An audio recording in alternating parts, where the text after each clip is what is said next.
Somebody called me. Okay. I learned that the hard way.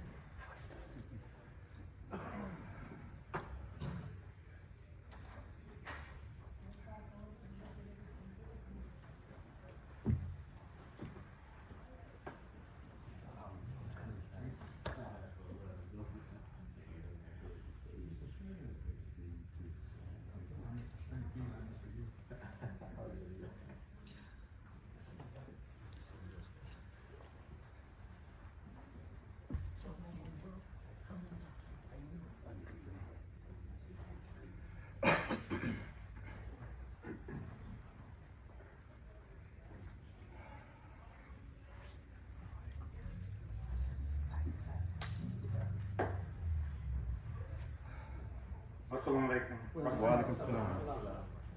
Tonight's lecture will be conducted by Imam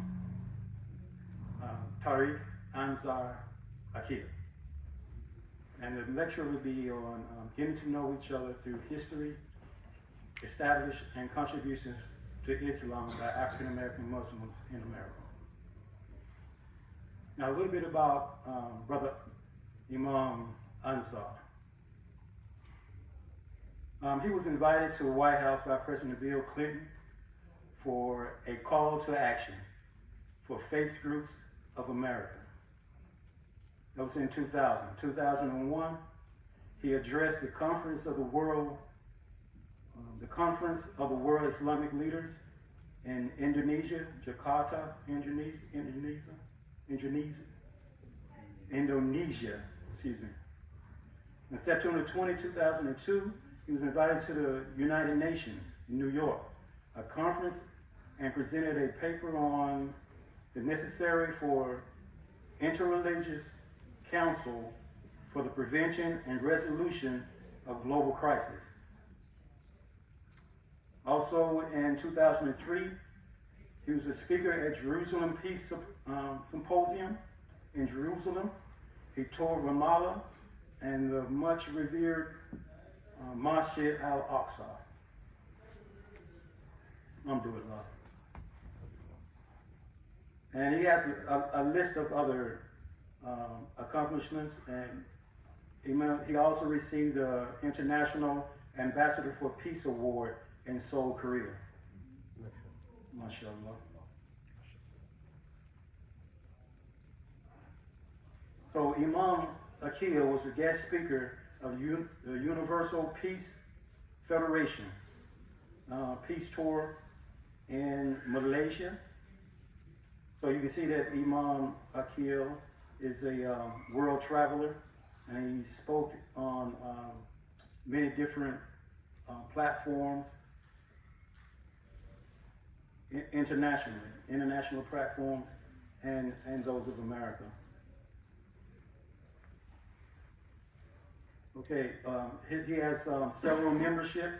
He's a member of the Royal Society of Composers and Artists, London, England, founding member of Islamic Social Services Foundation here in the United States. He's a board member of Islamic Council on Child Care and Child Development, President, Muslim American Food Council, Global Halal, past president of Muslim American Chaplains Association, founder of Women Working Wonders Without Artificial Limits, executive director, Interreligious Council for Prevention and Resolution of Global Crisis. He has several publications. Social Malnutrition, 1980. The Dynamics of Prison, I don't even know how to pronounce this word. Recidivism, 2000.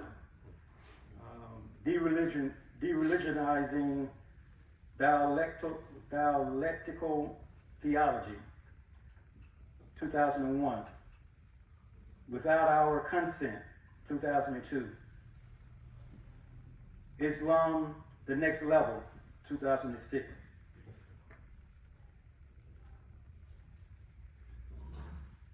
Critical Mass, the Sustainable Community, 2009. For Those Who Reject, a collection of lectures and cookbars, 1990 to 2012. The Seed, a series of vignettes,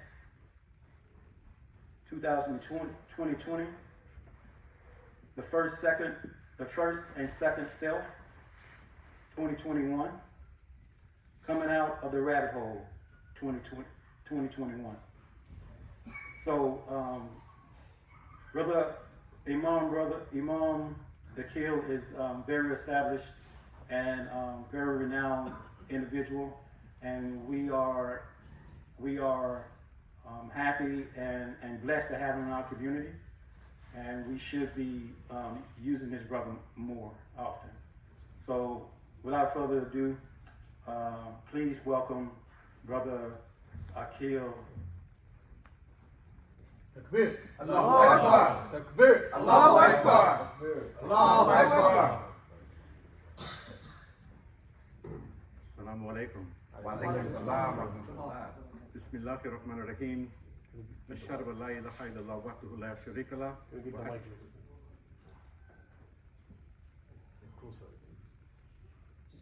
Just bring it closer to you, Aquil. Just put it. Testing. I got it on now. Thank you so much. Thank you very much. Bismillahir Rahmanir Rahim. Ashhadu an la ilaha illallah wahdahu la sharika lah. Ashhadu anna Muhammadan wa abduhu wa rasuluh. Alhamdulillah alladhi ala islamu bayna qulubuhum mu'minun. The praise is for Allah subhanahu wa ta'ala, the merciful benefactor, the merciful redeemer. We bear witness there is nothing worthy of worship as God besides Allah subhanahu wa ta'ala. And we bear witness that Prophet Muhammad sallallahu alayhi wa sallam is the messenger of Allah, the seal of the prophets, and the recipient of the final revelation to humanity, the Quran Kareem. I am very, very happy to be here this evening, and I thank you for the opportunity. I want to thank especially the board members here for permitting us to have an occasion to speak with you, and the tremendous work that was done by Brother Idris, who is a board member as well, to facilitate this, and for each of you that have come out this evening. I'm not going to term this as a Black History Month talk. I love black. I've been associated with it for a long time, but I'm not really too focused on skin color as an identifier as the quality of a human person. But I do want to take advantage of this opportunity during this particular month to speak on a topic that I have dubbed Lita Arafu. I chose the topic because it actually tells us the key to us being able to have the benefit of each other's brotherhood, sisterhood, the benefit of us being able to form a progressive, sustainable society and ummah. When I look at this word Lita Arafu, and I was really looking at the word Arafu itself, and when we read it in Quran, it says that you may know each other. And normally in parentheses, they put, and not despise each other. So it says, I created you as nations and tribes that you may know each other. This word Arafu is really comprehensive, as most Arabic words are. And it doesn't simply mean that I give you my business card and you give me yours, or I tell you what my IG is and you give me your IG location. It means something much more depth, much more deep, much more powerful. It means that when we meet, this Arafu means that there is an exchange that takes place between two people or more. And the exchange is on a level where I am enhanced as a human being just by sharing your story, listening at your social contribution, listening at your experiences. Arafu means more than just a casual meeting. It means that I know something about you that makes me be a better person, and I've shared something of myself that allows you to be a better person. Lita Arafu. Get to know each other. I've never seen it here, and I've been to Jummah here frequently, including today. But I have been in some centers where for Jummah, the place is packed with people. And after the prayer is over, when you turn around, you can hear an echo. Where did the people go? It's like they evaporated. They didn't just walk out the door, they evaporated. And when I see that, I ask myself, how are we going to say that we know each other? When I meet you, when you meet me, do I get a chance to know if you are new in town, if you're married, do you have children? We have a school here that your children can benefit from. Is there a job opportunity for me so that I can be a productive and contributing part of the community? Leave the arafu. Get to know that person. How can you love for your brother or your sister what you love for yourself and you don't know your brother or your sister? In the ninth Hijrah year, the war with Mecca was over, more or less. And Allah subhanahu wa ta'ala revealed to Prophet Muhammad sallallahu alaihi wasallam in Surah Al-Hujr in chapter 49 of the Quran, this particular verse, and it's called the inner apartments. Now you may not be like me, you know, I have, I don't know if it's Spielberg or one of them, but when I read the Quran, I see like videos in my head. You know, you may just see it said, and the prophet rode a camel over there. Well, I'm seeing him on the camel, and I'm seeing the dust. It's like, I'm just like that. So when I read the inner apartments, I'm thinking this is talking more about not just the physical place where I live externally, but the inner apartments, my internal self, my own personal compartment. This surah is addressing my individual self, because this surah is designed to share with the people that are now living in Medina. Social etiquette. This is where we get in this surah. Don't yell at the prophet. Give some respect to him. Don't spy on each other. There's a beautiful hadith about one of the companions that overheard two of the Muslims laughing loud, and so he went and peeped through to see what they were doing, and they were almost drunk. So he dragged them to the Rasulullah sallallahu alaihi wasallam. He said, these two were drinking, but they wasn't so drunk that they couldn't answer Rasulullah. So ask him how he saw us.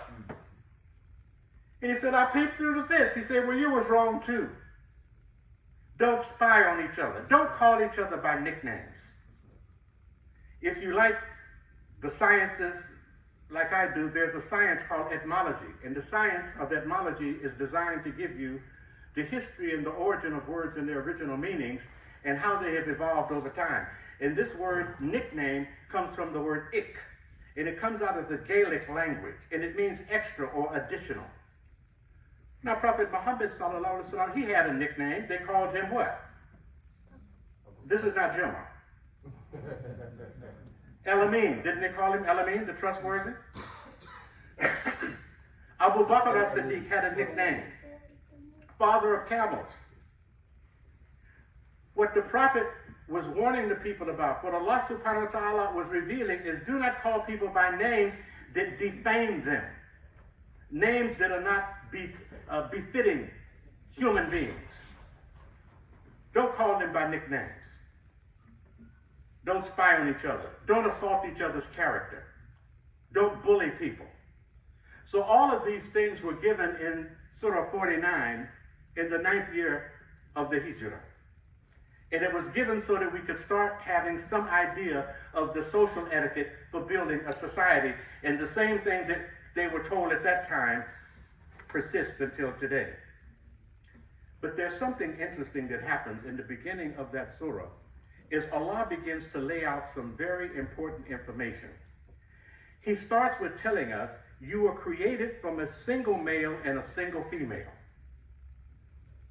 We're going from get to know each other, but now he's telling us something about our commonality. He said, you were created from a single male and a single female. That's commonality. And then you were scattered all about. And in another place in the Quran, Allah says that you were scattered about, but I will bring you all back together again. So you don't get to stay scattered forever. Sooner or later, you have to return. He is telling us that we come from a common source. That we're not individuals who have superiority over each other just because of the differences in our colors and the shade and so on and so forth. And he tells us in that particular ayat as well, that if you want to judge people, there is a scale. If you don't have nothing else to do with your life and you just want to judge people, if that's your occupation, then there is a scale available. And Allah says the scale is whoever is most obedient to God and most useful to humanity. That's how you judge, if you're going to judge. I'm using this to segue into my talk for right now. What we want to start with is the fact that our topic is African American Muslims' contribution to Islam in America. And we cannot stop and just go to, we're here in America. We have to start with how we got here. I used to hear Malcolm sometimes say, we didn't come over on the Mayflower, and we didn't come over on a cruise ship. History shows that the majority of the Africans that were brought to America, a great number of them were Muslims. They had other faiths, they had other traditions, but the majority of them were Muslim. But 379 years later, there were almost none that knew the religion, could speak the language, because of the harsh treatment that they received at the hands of their slave masters. So when we look at the Emancipation Proclamation that comes in 1865, it's to a people that are now following the religion of their slave master. And if you have time, or if you have interest, even the religion that the slave master had given to the slave was not predicated on the same belief system that the slave master had. And what I mean by that is that they had two different Bibles. They had one Bible that you can find today online. Ask Dr. Google when we're finished here. And it was called the Slave Bible. It was different than the regular Bible, because in the regular Bible, they didn't have to say, slave, obey your master. But in the Slave Bible was everything necessary to root out of them the religion, the faith, the traditions that they had before. Literally what we had in 1865 was a human person that had been made devoid of any knowledge of themselves, their culture, their religion, anything.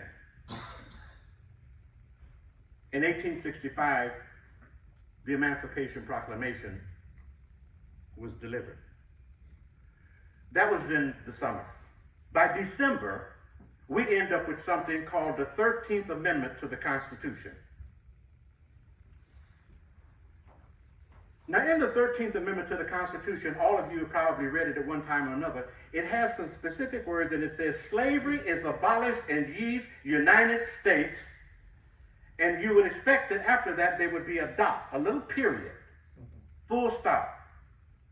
But instead, what it says after that statement is, except. It's conditional.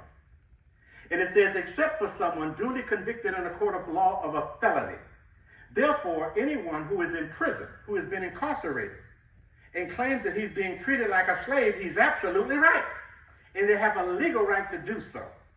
Now, two things happened when they passed that particular law. One thing is that they made up another law saying that anybody that was found to be unemployed or unhoused, a vagrant, could be locked up again. So if you had a slave that had been emancipated and he left the plantation and he was found to be walking by the local sheriff, and the sheriff asked him, boy, where you live? Who you work for? I don't work for anybody, sir, and I don't live anywhere. Well, he could arrest you and put you in jail, and then he rented you out to the closest plantation for additional service. The other thing that happened that year is that there was a spike, a proliferation in states that developed their own departments of correction. Now, I spent 10 years working for the California Department of Corrections and Rehabilitation. And I did a lot of research on them and studied the history. And the history of incarceration in this country started with the Quakers. And the Quakers are the ones that gave us the concept of penitentiary. It started with penance. Their belief system was that if a person did something wrong, that you should confine them to their home and give them time to reflect on what they did wrong and let them pay penance. And from that we get penitentiary. They began keeping statistics from that time. And if you look at 1865, on the same graphs and the same charts that I looked at, there was a spike that shot straight up because they started opening departments of corrections all over the country. In California, it was unique. The same time that they recognized the Emancipation Proclamation, California and Texas was a little slow. The news didn't tell the folks. They kept it a secret. When it came to California, the same year that Emancipation Proclamation was signed, a few years later, when they became aware that they had to release the slaves, they developed Department of Corrections. And they took the people that they had to release as slaves and they put them on a ship in the San Francisco harbor, a derelict ship, and used them to build Folsom Prison. And when they finished building it, they put them in it.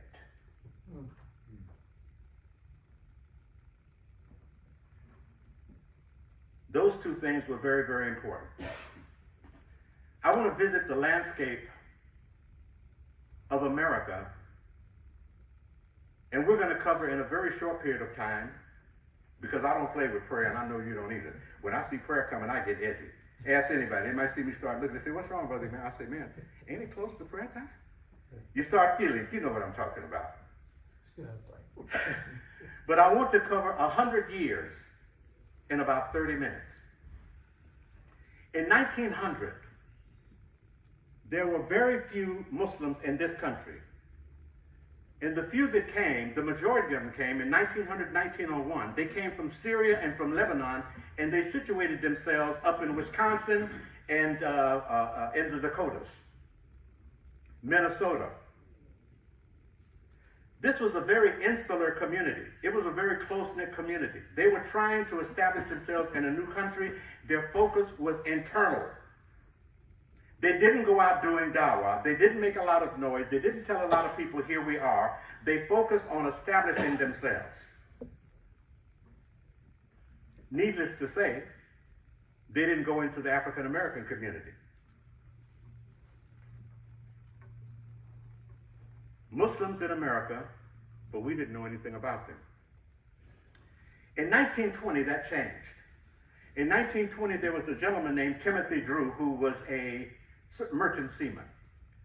And during his travels, he ended up going to Morocco. And while in Morocco, he met Muslims.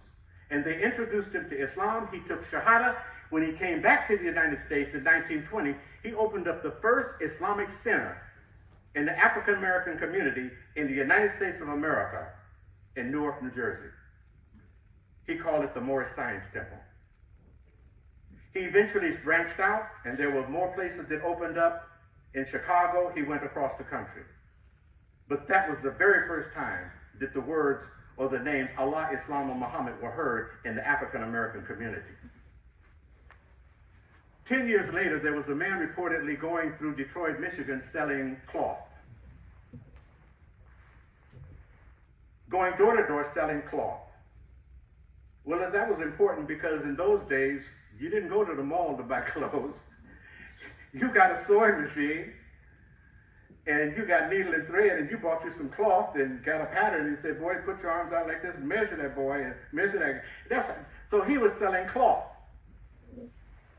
But apparently he was more interested in selling them a concept, telling them about a history, than he was about making a sale. Because he began to tell them, there are people just like you that you came from on another continent, and they don't act like you act. They don't eat what you're eating. This animal here, they don't eat that. And they don't move in the street with their heads down. They built the pyramids. They erected halls of education in Timbuktu, in Mali. What happened to you? You're connected with a people that were a great people. What? And then he said, I know what happened to you. You have been fallen upon by an enemy who has deceived you of your value as a human person. His name was Master Farad Muhammad. He started off in Detroit, Michigan. He is the founder of the Nation of Islam. There are many rumors of where he came from. At one point, we were told that he came from Mecca. Eventually, we found out that basically where he came from, he said when he returned home, the place that he originally came from is now called Pakistan. He is the founder of the Nation of Islam. Two things that he did when he formed the Nation of Islam. One was he established one section for men only, and the men were called the fruit of Islam. The best that Islam can produce, the fruit of Islam, the FOI. Now, if you read the newspaper, as they watch old newsreels, they'll tell you these were some very staunch men. The fruit of Islam was a group of brothers that was in the mosque that had dedicated themselves to trying to be responsible for their own reality. The other group he called the MGT and GCC, Muslim Girls Training and General Civilization Class. The third thing he established was what is called the University of Islam. This is very important because it's not a university curriculum in the sense of what we think about today. He used that word university because he was talking about the teachings he was giving to the people was universal knowledge. He was expanding their mind to understand the natural construction of the universe, of the natural world around them, and their connection to it.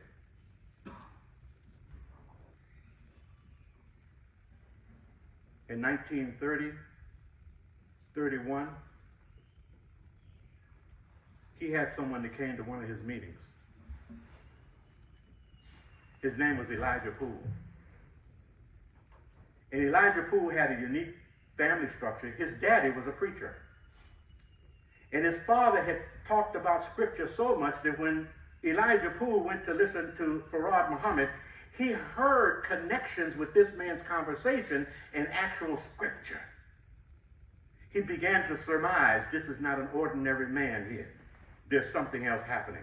Afterwards, he said that he went and spoke to him and he told him, he says, I know who you are because I've read the scripture. In 1934, Farad Muhammad had left. He only stayed for 3.5 years. He left Elijah Muhammad in charge. Elijah Muhammad's name had changed from Elijah Poole to Elijah Kareem, finally to Elijah Muhammad. Another thing that happened in 1934 is Elijah Muhammad got arrested.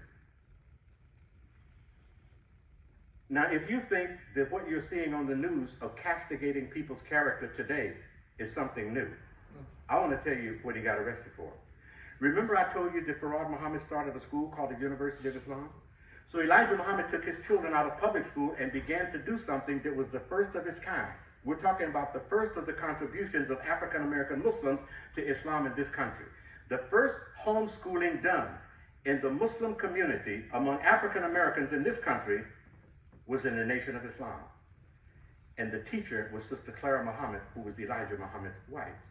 They began to educate their children at home to protect them from the things that were happening in the society, in the community, and on the school grounds.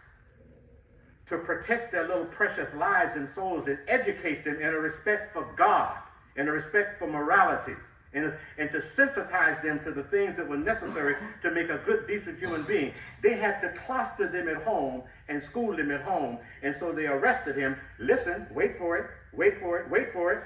They arrested him for contributing to the delinquency of a minor.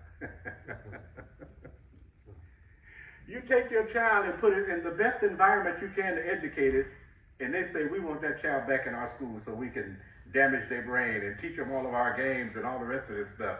And they say, we're going to arrest you for contributing to the delinquency of a minor. The next time he got arrested was in 1942. America had joined the war, the World War. And they had a draft on saying anyone who was 18 years old to 44 had to go down to the military office and register for the draft. He was 45. So now they got a problem. He's 45. You say the limit is 44. What's your excuse now? They say because he's talking against the war. So he said, listen, I have embraced the faith that says all life is precious and sacred, and I will never take the life of an innocent person. They said, lock him up. So they locked him up again. Here comes the second historical thing that took place. While he's locked up, his wife, Sister Claire Muhammad, is coming to visit him. He asked the prison, can I have a Holy Quran? They said, absolutely not.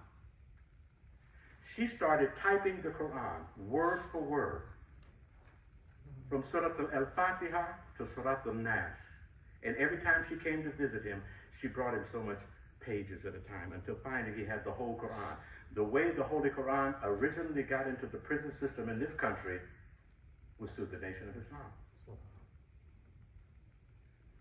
After a while, the war was drawing to a close, so they decided they was going to let him go. But as he was getting ready to get out of prison, there was someone else that became famous later that was going into prison. They called him Big Red. Most of y'all know him as Malcolm. Malcolm went into the prison. He had two brothers that were in the Nation of Islam, Filbert and another one. They used to visit him and tell him about this man named Elijah Muhammad. Finally, he decided that he wanted to become a part of this, and they arranged for whenever he got out to meet Elijah Muhammad, which he did. He gets out, he meets Elijah Muhammad, and he starts working like nobody's business across the country. Malcolm's life is almost an open book. He's credited with opening up at least 50 Islamic centers in the United States, and that's a modest number. I've actually seen one that says it was 100. I'm originally from San Diego, California, although I grew up in South Central Los Angeles.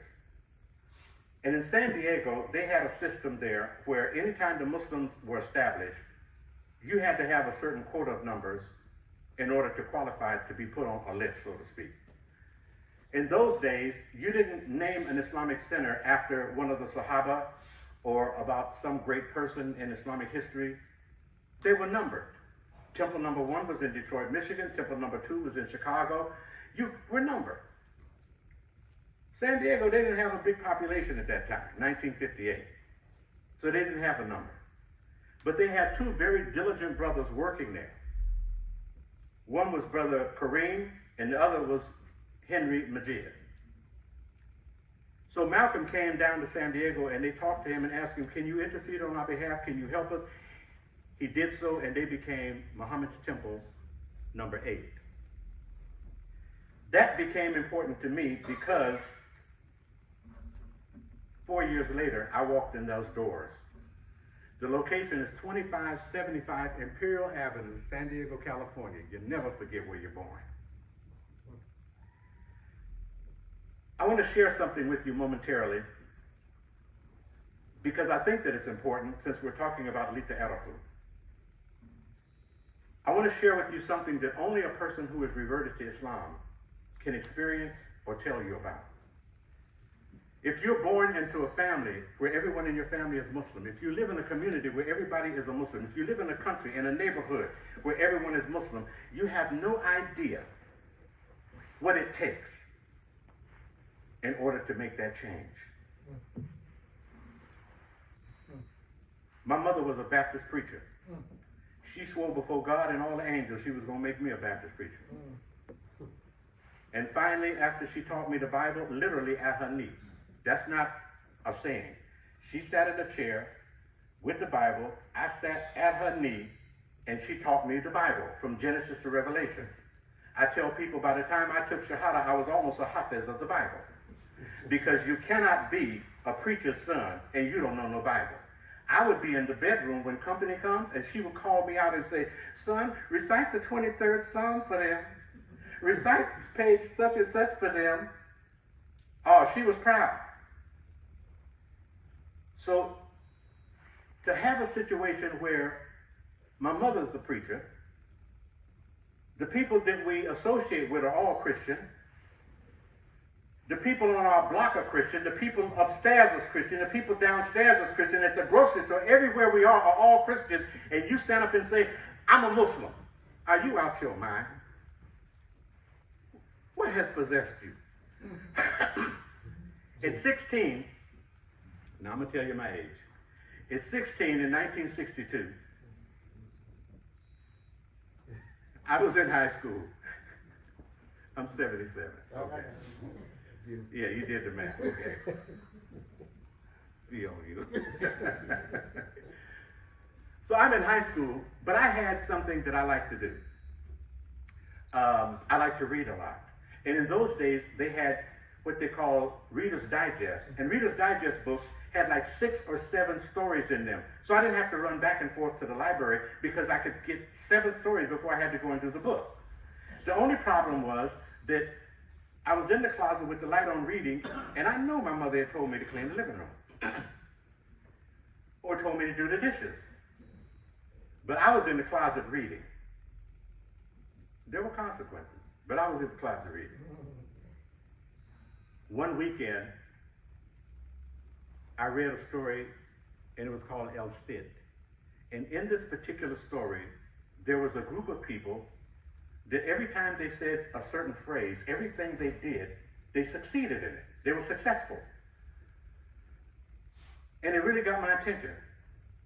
I went to school that Monday, and like all the kids on the playground, we're standing outside asking each other, what did you do over the weekend, and what did you do over the weekend, and where did you go over the weekend?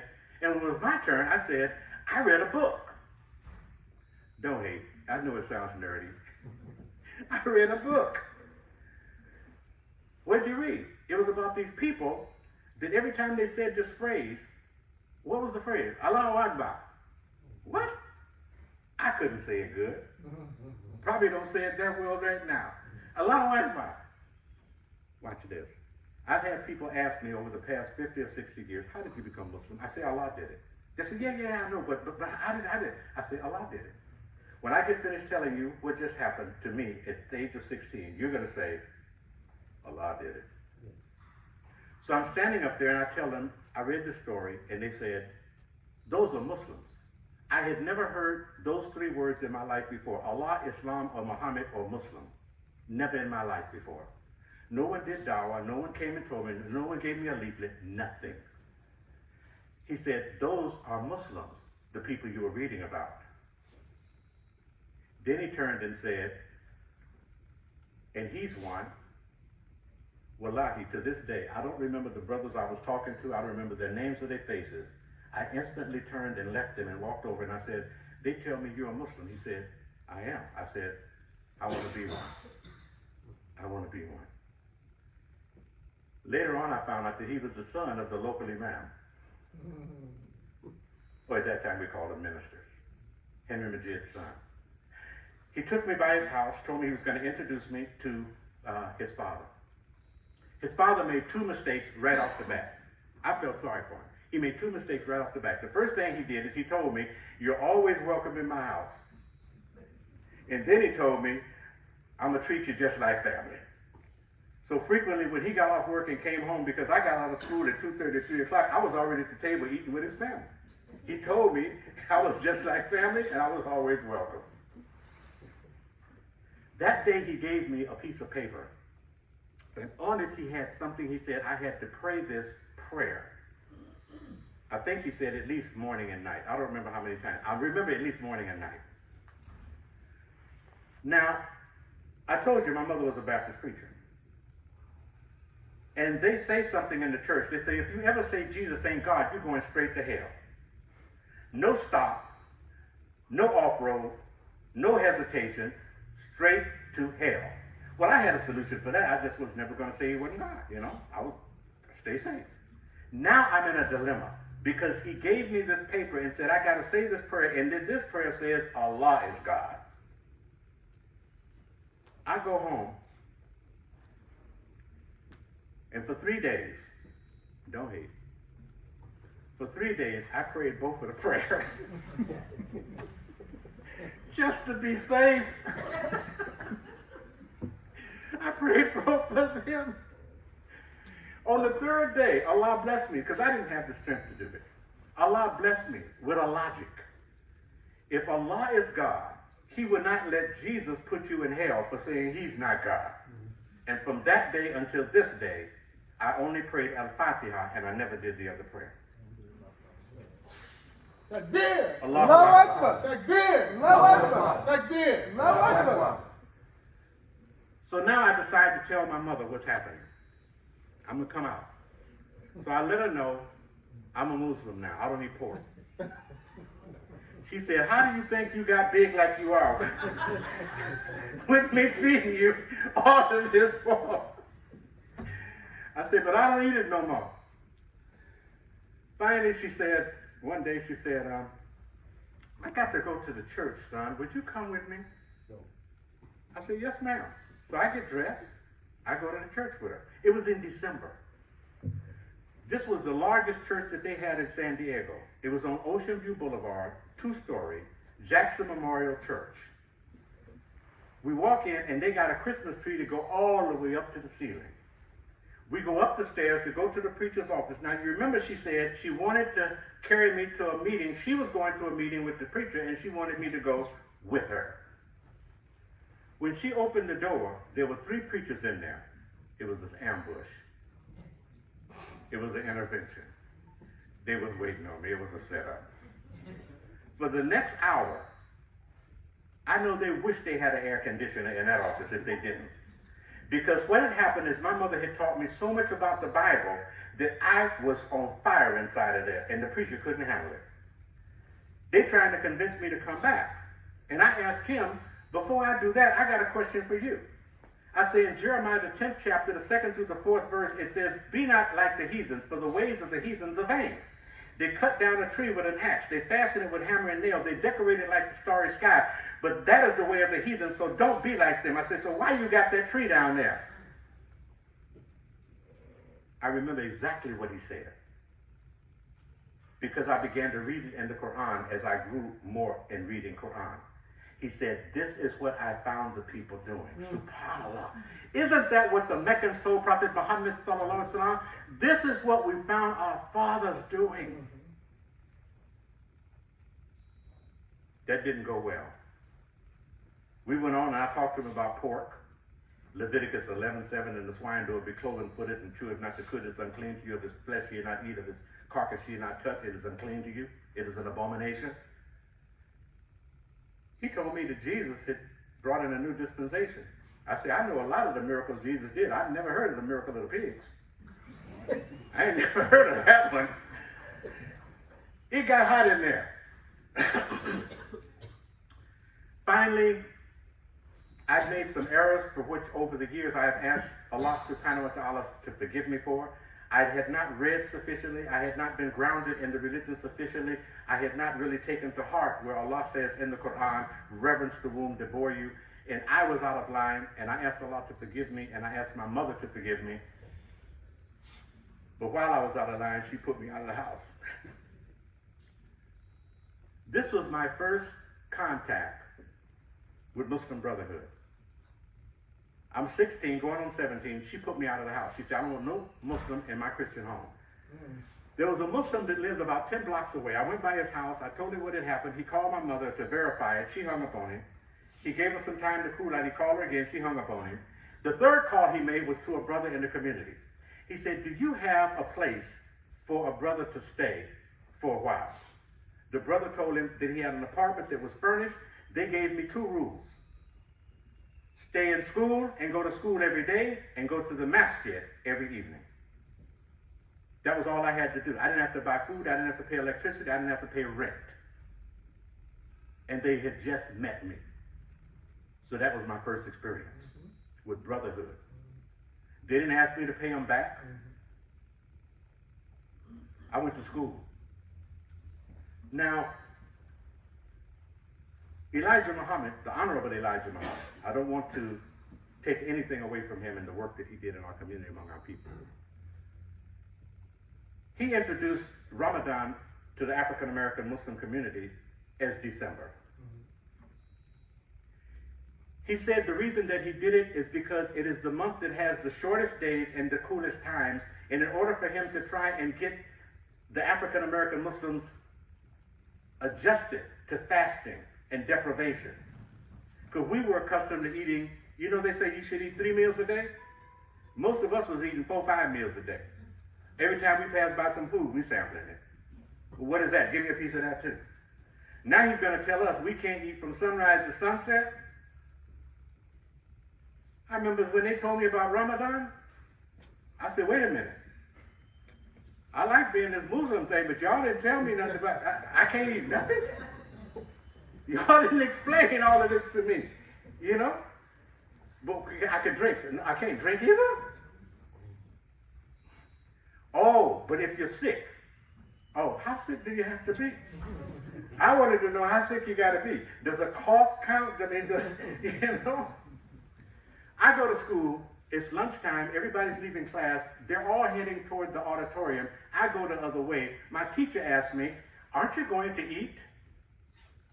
I wish you could have saw me that day. I was so proud. I turned and I said, why no? I'm fasting. I'm a Muslim. She walked over and blessed me. She put her hand on my shoulder and says, oh, you dear, it'll pass. I said, this woman thinks I got the flu. I'm a Muslim. But that was the state of Islam in 1962 in this country. We were on the House Un-American Activities list. We were called a cult. People said it's just going to fade. It's a fad. It's not going to last. They didn't look at us as being something legitimate.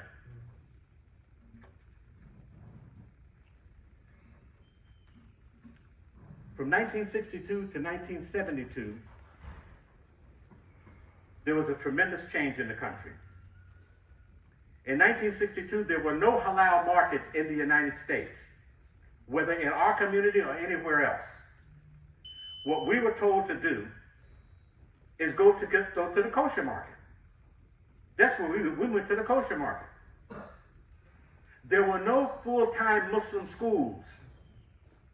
And there were no beautiful edifices like we see in the United States today. I've traveled this country and many countries outside, especially in Malaysia. Malaysia is fantastic. They have a miniature replica of all of the major mosques around the world in their country, different parts of their country. You can see the Taj Mahal here. You can see the Red Mosque here. It is beautiful. But none of that existed here in 1962.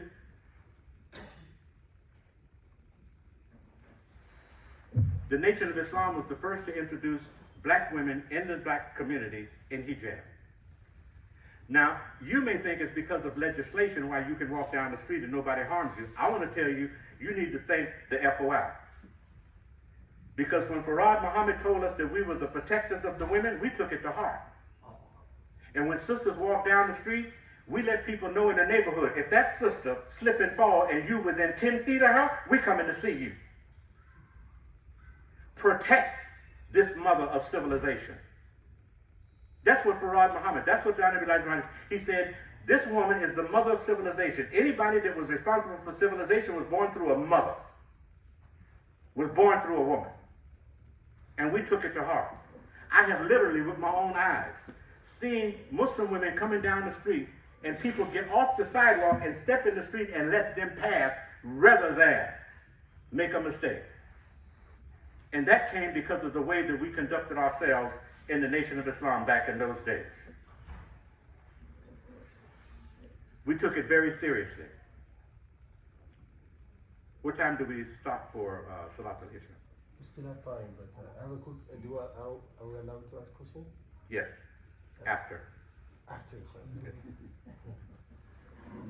So, we began to establish things. We began to open up little storefronts. From 1964 to 1974, something almost unbelievable happened in this country. The Nation of Islam bought land in Cassopolis, Michigan. Dairy farms. Began to raise cows. Now in the Quran, we say halal, did you eat halal? You know the term in Arabic is not for that, right? It's zabiha. The proper way to prepare the meat is called zabiha. So when we saw halal markets, we were saying that this is zabiha. The first people to possess the zabiha meat in the African American community was us. We raised the cows in Cassopolis, Michigan, slaughtered them there, put them in our little shops, froze it, and sold it to the people in the community. The next move we made is they bought land down in Pell County, Alabama, right down south of here, and began to raise vegetables. Then they put a cannery on the land, and they came up with a brand called Your Brand. Your, everybody, Your Brand. And they began to can the vegetables with the Your brand label, and then they put them in our supermarkets, which are called what? Your supermarkets. We had these all over the country, from New York to California, from Washington State down to Texas. Every place that there was an African-American population, we began to open up little stores and stocking them with things that we were growing and harvesting on our own land.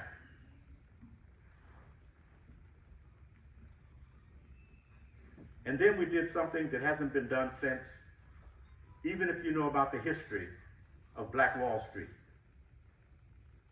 We bought a bank in Chicago, Guarantee National Bank. We were the first African-American Muslims, the first Muslims that I know of in this country, period, to own and operate their own bank. I'm going to continue, but if you need to take a break for just a minute and catch your breath, because I know this is startling to some. Because this is something that we don't normally hear about. There's not enough talk about it. There's not enough information about it. And I'm sharing this with you, and I'm thankful to Allah subhanahu wa ta'ala for this opportunity, because what I'm sharing with you, I didn't see it in a movie, I didn't read it in a book. This is my life. I lived it. I saw it. I was there. I never hung out with Malcolm, but I met him several times and had at least one cup of coffee with him. All of these people that we see in the movies, I go to the movies to look for the accuracy because I know the people.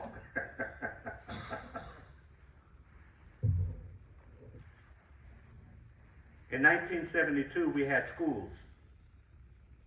The University of Islam was the hub. The blueprint was you open up a school first, and then on Friday, you close the school and have Jummah, and then you close the Jummah down afterwards, and you go back to being a school. The focus was on education, and then stopping just on Friday to make the prayer, to make the Jummah, and then to have classes on the different sciences. One of the places that's a preamble, just a beautiful representation, is just 3 hours away from here, down in Atlanta, Georgia.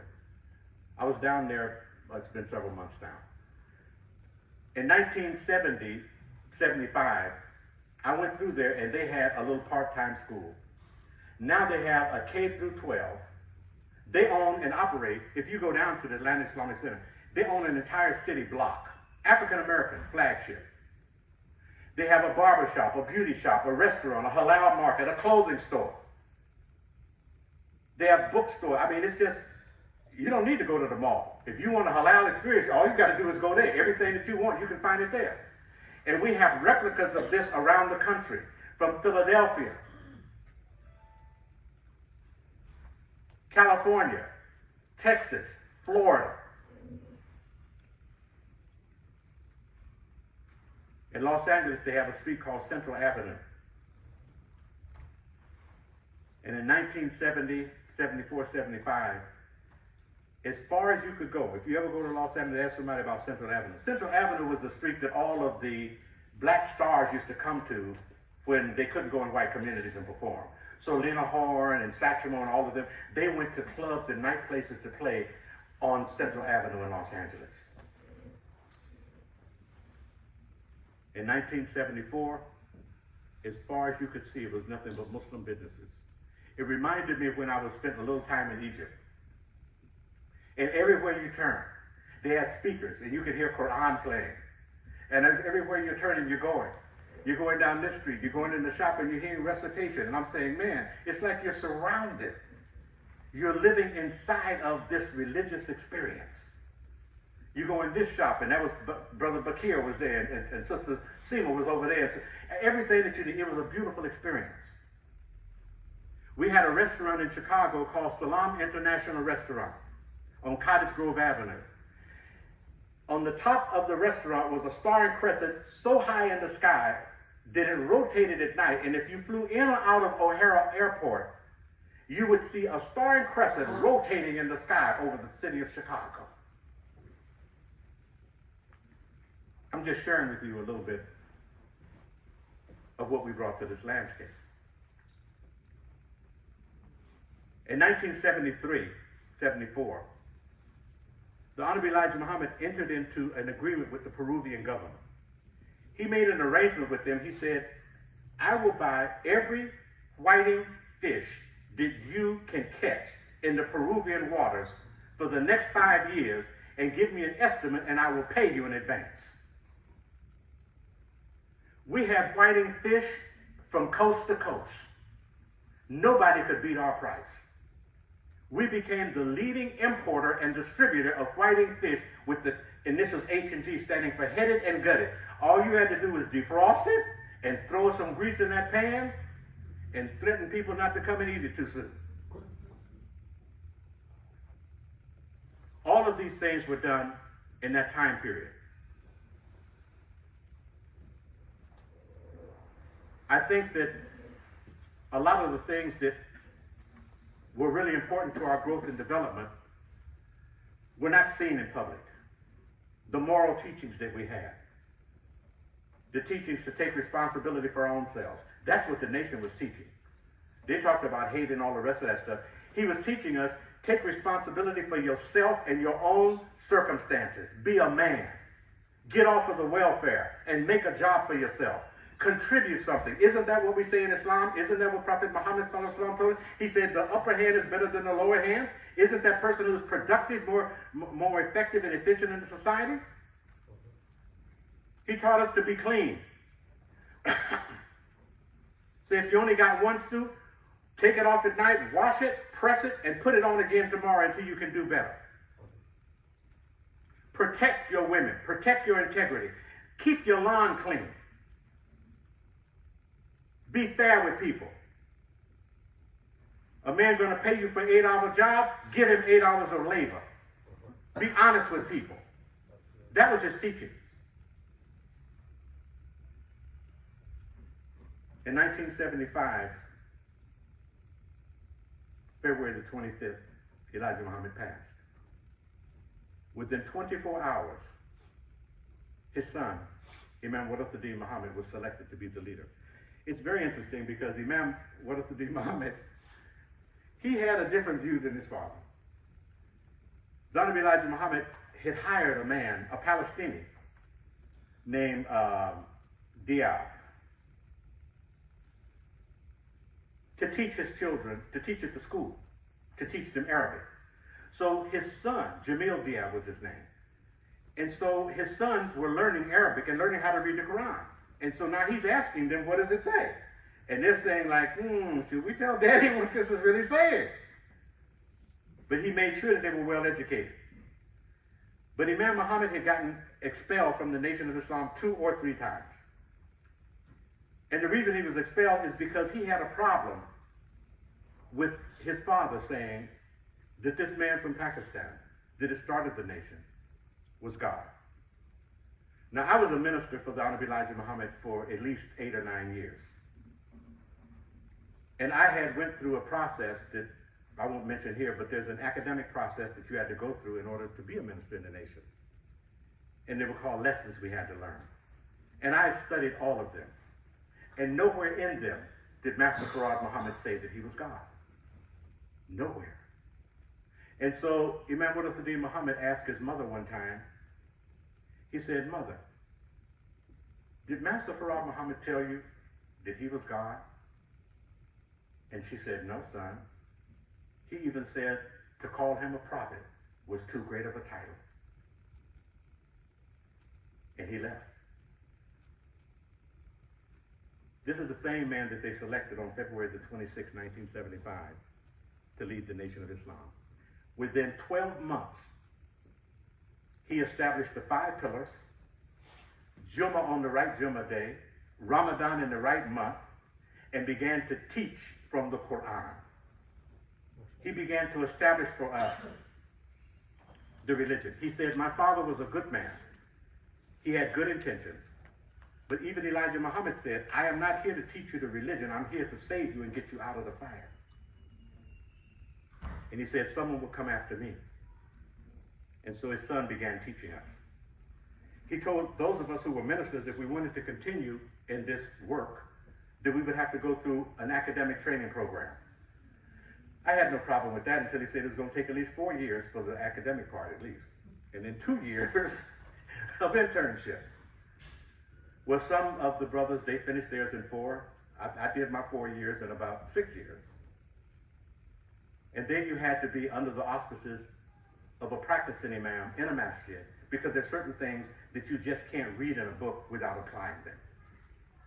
We had some of the books, I have some of them still in my library now, on counseling, on usul fiqh, Riyadh al-Salihin, all of these different books that we had to study, on Sharia and so on and so forth. So he began to do a lot of work on our community, and he led the largest conversion to Islam at one time in the United States of America. In 1977, we had what we used to call the hookup. It was where you called in on the phone, put them on the speaker, and everybody leaned close trying to hear. Y'all don't know nothing about that, right? I do. Okay. We say that was back in the day. 1.5 million people, he said, stand up, raise your right finger, and repeat. Ashhadu, I bear witness, there is no God but Allah. I bear witness, Muhammad is his messenger.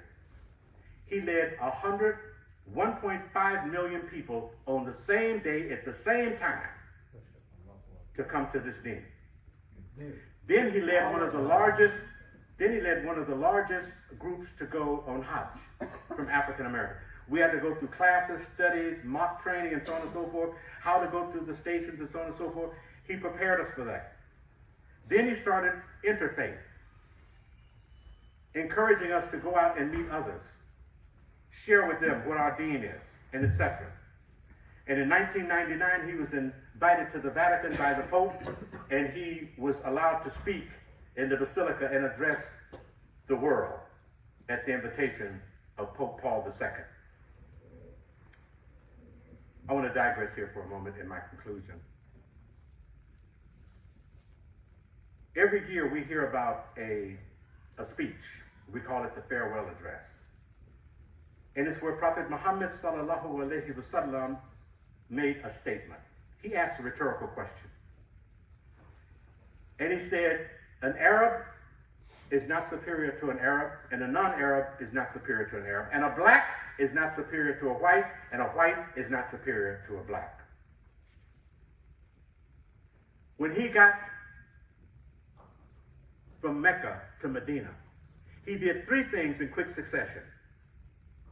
He let his camel do it, but he selected, he determined, he agreed to where the masjid would be and where Islamic education would emanate from. The second thing he did is he established open air markets. The Ansaar were an agrarian society. The Meccans were more of a... Agriculture. What? Agriculture. Yes. So he brought them together. Open air market. The third thing he did is he took one of the Ansaar and one of the Muhajirun and put them together as brothers. That's the blueprint. That's the blueprint. When Allah says, Fi Rasulillahi uswatun hasanah, in the Messenger of Allah, you have the most excellent example. He calls him the Khayrul Dayan, the excellent caller to the faith. If he is the model, look at what he did when he went from Mecca to Medina. When we look around the country, that first thing, Islamic centers and masajid, man, we got construction going on everywhere. I mean, the buildings look fantastical.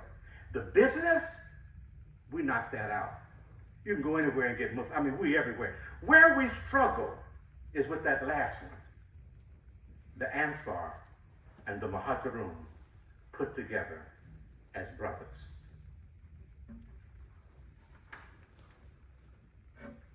I listened to the khutbah today with Sheikh Raga. I get so much out of his khutbahs. I learn from anyone who's really teaching. I just turn myself into a student long enough to get benefit from whoever's teaching.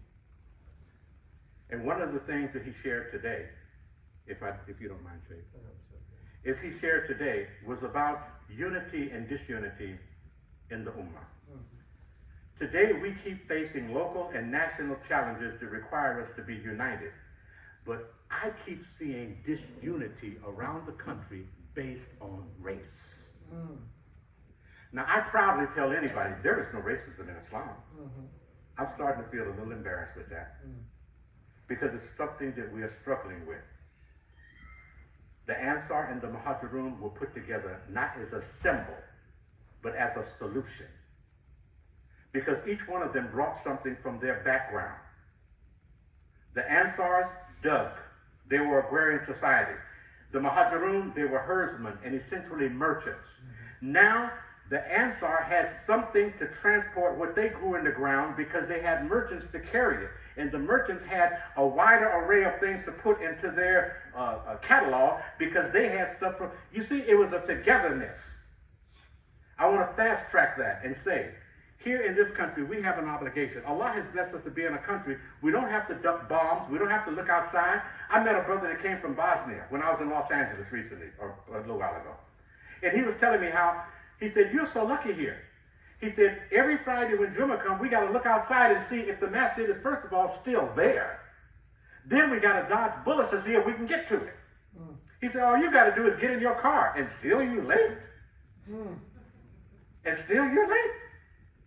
So I'm looking at the fact that we have an obligation in this country to do dawah. Dawah, we're told that it can simply be saying a good word to a person.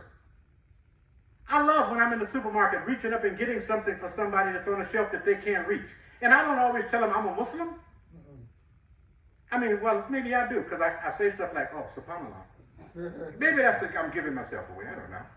I love opening the door for people. I love being of service and showing people kindness. And then finding a way to let them know I wasn't always like this. Islam has made me like this. Our job here is to do dawah in this society. But if we think we're better than, and I've been places where I can't do the talk because of this or that, and you can't show up because of this or that. Nobody has a lock on this. Prophet Muhammad ﷺ could not read. He couldn't write. He had someone who did that. Most of his companions were illiterate or semi-literate. And they rocked the world. They ushered in what they called the Renaissance, the Golden Age. People that couldn't read or write. But what did they know? They knew the Quran. It was in their heart, not in their mouth. So the state of our community now is to recognize each other. Lita Arafu, get to know each other. Leave out of no masjid, man, and somebody, just like you a ghost. You walk by and everybody just walk by you. How did you get to know me? You don't know me. But you think you know me because I fit into a category or some mental thing in your mind.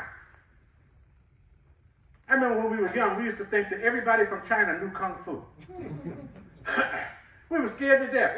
That was a little Bruce Lee right there. There was another, oh, there's another one over there. We had actually, a whole race of people, we think, well, because he's from that country, he knows Kung Fu. And I can laugh about it now. But when I transfer it to the reality we're dealing with, I want to tell you, especially my brothers and sisters that came from abroad, we were here. We were working. You're standing either on our shoulders or at our side. We didn't wait for nobody to come and tell us. And nobody came into our neighborhoods to teach us Islam. And the man who did it, they began to denigrate him, and he had the courage to tell us Allah is God and Muhammad is his messenger. That's why I never thought I would be like Muhammad under a bus. We wouldn't know nothing about Islam or Allah or Muhammad if it wasn't for him. Well, you didn't have it right. Well, you didn't have it at all because you didn't come to us at all.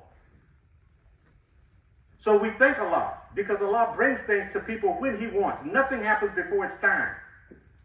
I'm just saying that we have a benefit to bring. Lita Erafu means look at what this person has and their character and their disposition. Allah has given all of us a tool. He's given all of us a treasure. He's given us all of us something. I look at how the continents are. If I go over, let me know, Sheikh. I look at how the continents are. They say there are 7 of them. Do you know, if you look at any continent, no continent has everything it needs. It has to depend on another continent. I looked at that. I looked at cultures. We have to get metal from this place. China deals with steel and ships. But they can't run them without the computerized technology that comes out of Japan. And then if you want to put in some kind of little thing over here. You got to go to the people in Bangladesh, and you got to go, if you want, all banking right now. Every central bank transaction runs through either Pakistan or Bangladesh. They trained their whole country and culture. They educated their children to be adapted to this. And when you dial that number and they say, can I help you? You're talking to somebody in Bangladesh or Pakistan. And that's what they're giving to this society. Other countries, everyone. So I'm asking people, when you look at the African American Muslim, do not look at us like we didn't go to Ansaar. We don't speak Arabic fluently.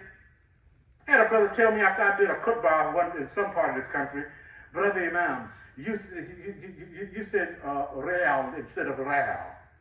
And I said, brother, is that all you got out of the khutbah? Then I hit him with this. I said, they had a man that was reciting Quran, and they drug him to the Prophet because they said, you're not reciting like Rasulullah sallallahu alaihi wasallam. Rasul sallallahu alaihi wasallam told the man, recite. The man recited, he said, oh, he's fine. He said, Jibril gave me 7 different ways to recite everything in the Quran. How do you know I ain't using one of them 7? Maybe I'm not. The things that we have if we gather together is to benefit each other, lead the Arafu, get to know each other.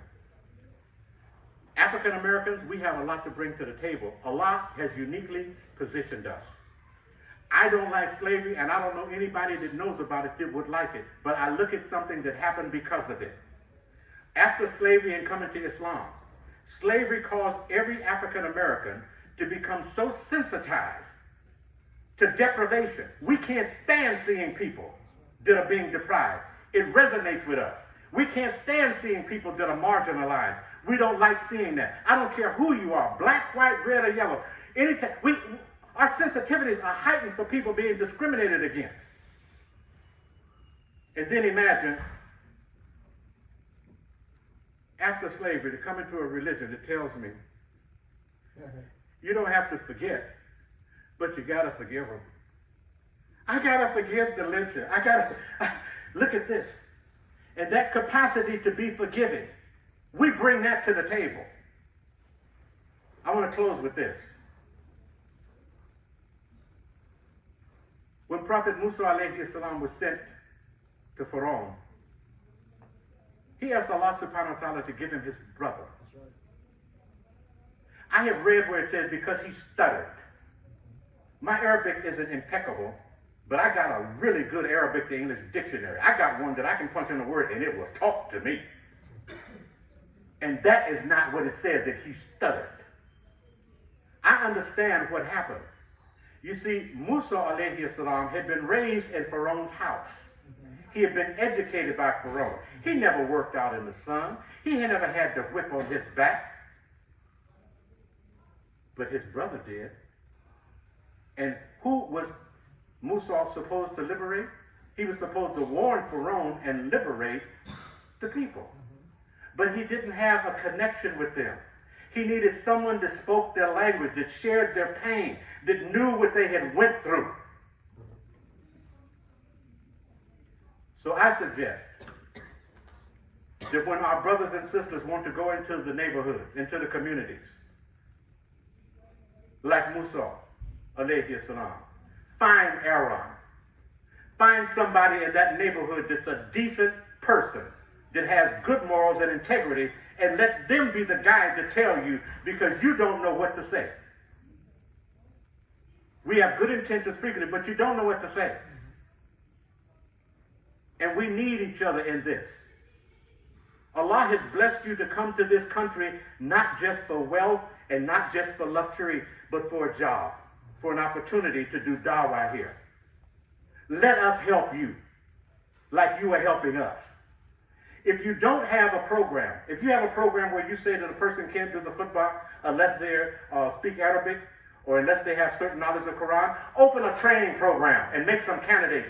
Get people that are willing to be trained so that they can meet that standard instead of leaving that as the standard, because we are sensitive to people who tell us you can't live here and you can't work there, but it has nothing to do with your color.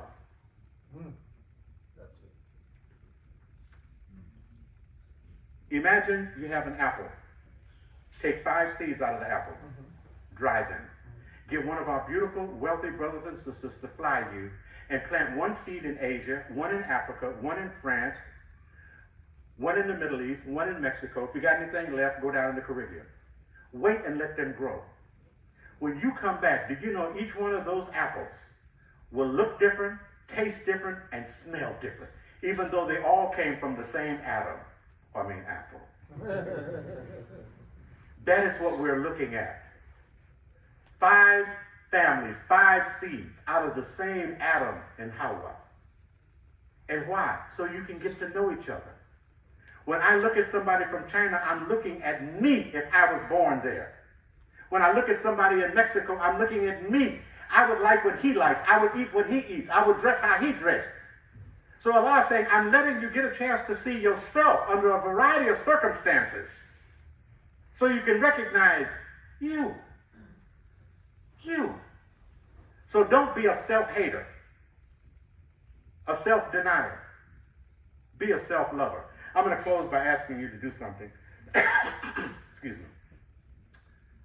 Each one of the brothers here, sisters, this applies to you as well. Each one of you here, I don't care if you've known each other since birth, if you was in the nursery together. When we finish, go over and shake your brother's hand and introduce yourself, Lita Arafu, and let him know anything that I can do for you, anything that I can be of service to you, anything that you don't know about me that you need to know that would be beneficial, let me know. Sisters, you do the same thing. Let's get to know each other. And let's make a heartfelt promise that we will stop having barriers. I speak English better than most people that come from this other country. I can stand up here and do a whole khutbah in English and nobody would understand that's not an English speaker. Does that make me better than the person that can do it all in Arabic and only the Arabic people understand him?